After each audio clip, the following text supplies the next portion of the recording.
that the tantric journey could be regarded as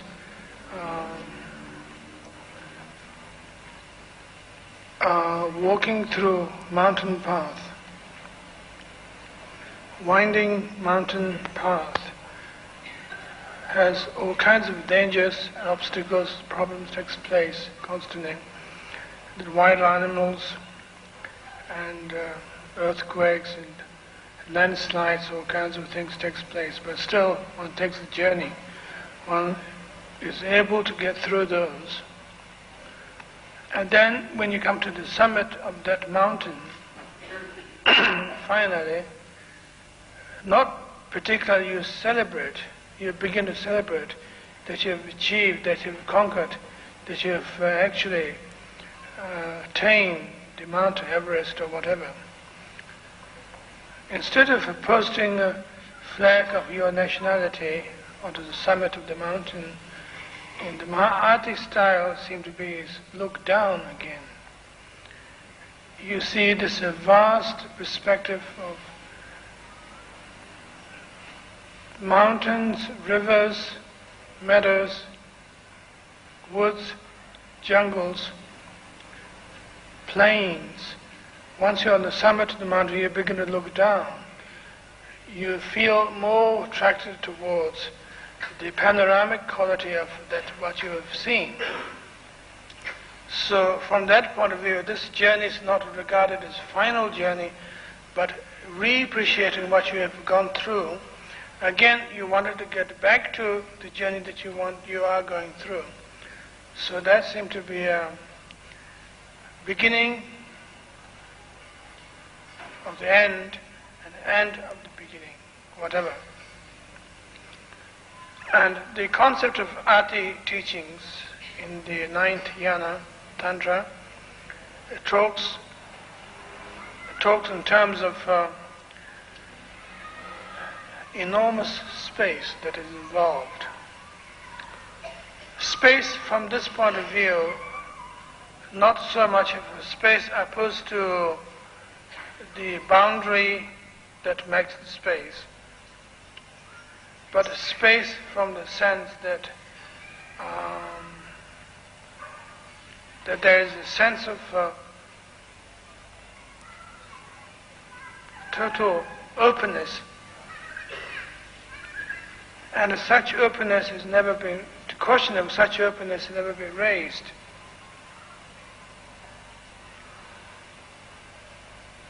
And often this particular yana is regarded as the king of the old yanas. And in fact, traditionally, technical term, Wangyur Tapki Tekpa, which literally means imperial yana. Opposed to regal one. The king had conquered his own country. But in order to be emperor, he had to conquer a lot of other territories, a lot of other continents. Otherwise, the king can't be referred to as emperor.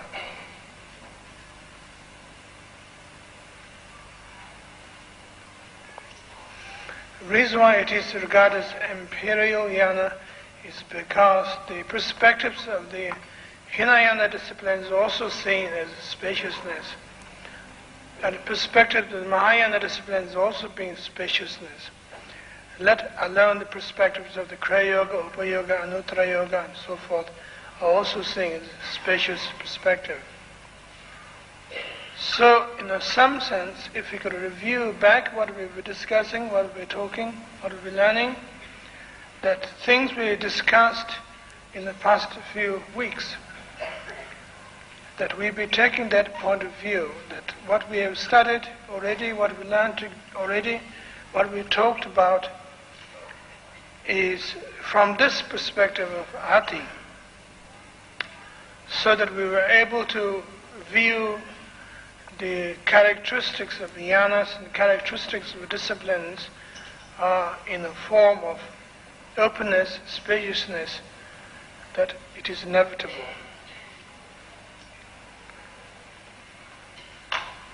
And the notion of wakefulness from that point of view. is also one thing, which is final wakefulness of Ati level, Ati Yoga level.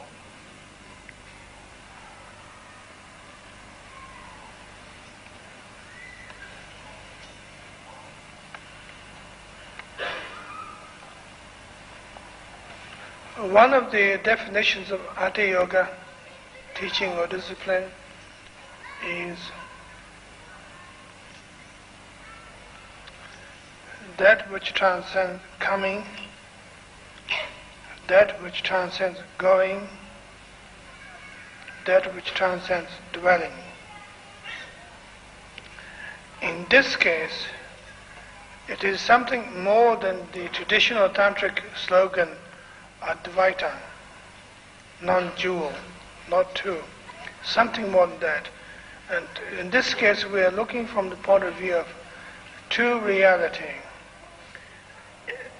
not even level of slogan or belief as such, that things are as they are, very simply, extremely simply so.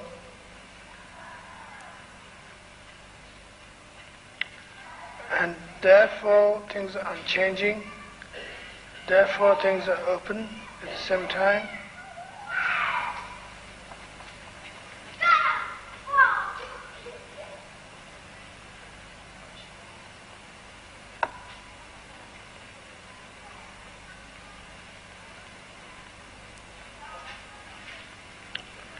The relationship between you and your world is no relationship.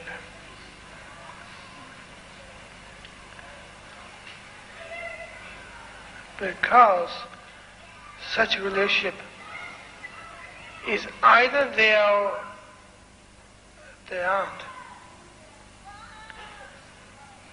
One cannot manufacture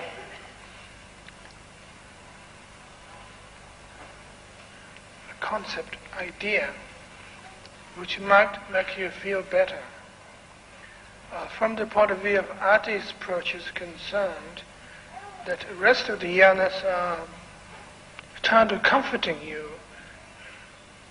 If you feel separateness, okay, don't worry, there's non-duality, is your saving grace. And trying to rest your mind in it. Everything's going to be okay, don't cry.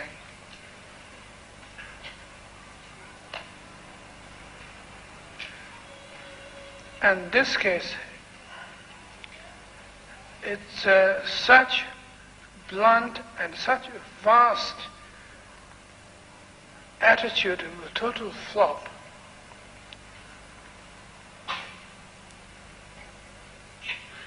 That as if the sky is turned into a gigantic pancake and suddenly descended on your head.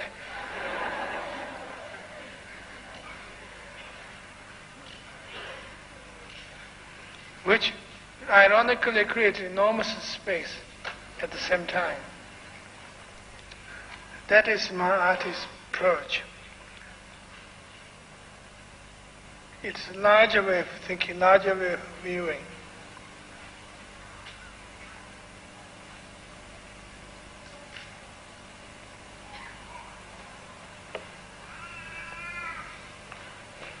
We talk about this tradition, that tradition, the Svatantrikas, or the Yogacharyans, Madhyamakins, or the Kriya Yogins, Mahayogins, Anuttara Yogins. There's so much quarrel goes on between all of those little things. All speaks of language of totality. And every one of them claims they got the answer. The Hinayanas said that they got the answer because they know the reality in their own way. And the Mahayanas said the Bodhisattva is the best guy that you can ever find in the world. And the Tantric practitioners would say that the most powerful and most crazy person that is unconquerable, who achieved siddhas, magics of all kinds, is fantastic.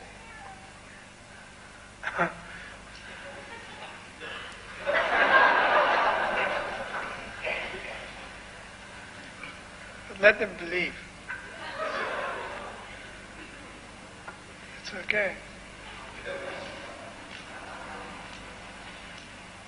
But what does that mean? To us personally, as students who want to practice, who want to experience, actually, if we could make Ati Yoga remark, that these yogas, yanas, and experience that we'll be discussing, are purely creating successive, primitive, more advanced, further advanced, more mechanized toys. So the question here is, in the Maha Ati level,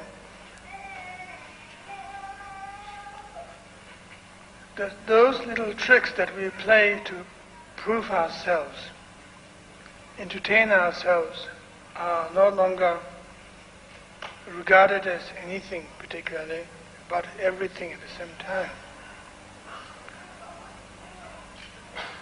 It's the level that while we are building our apartment houses, designing our museum, our zoo, then suddenly that whole sky turns into a gigantic pancake and drops on you.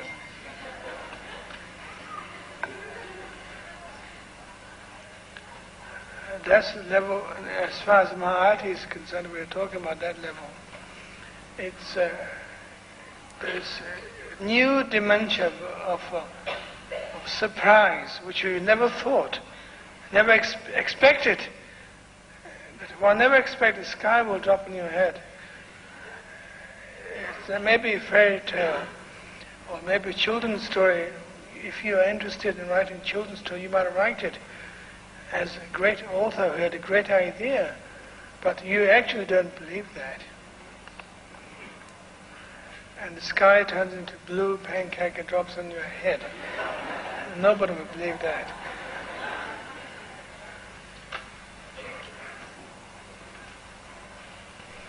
But actually it does happen.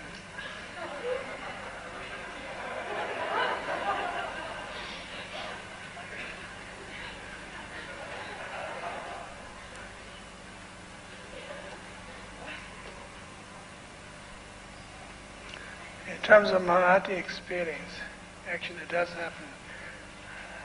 There's a new dimension of shock, new dimension of logic, that you're trying to sort out your mathematical problems by working with a blackboard, notebook. And there's another dimension, mathematical problem begins to descend on you.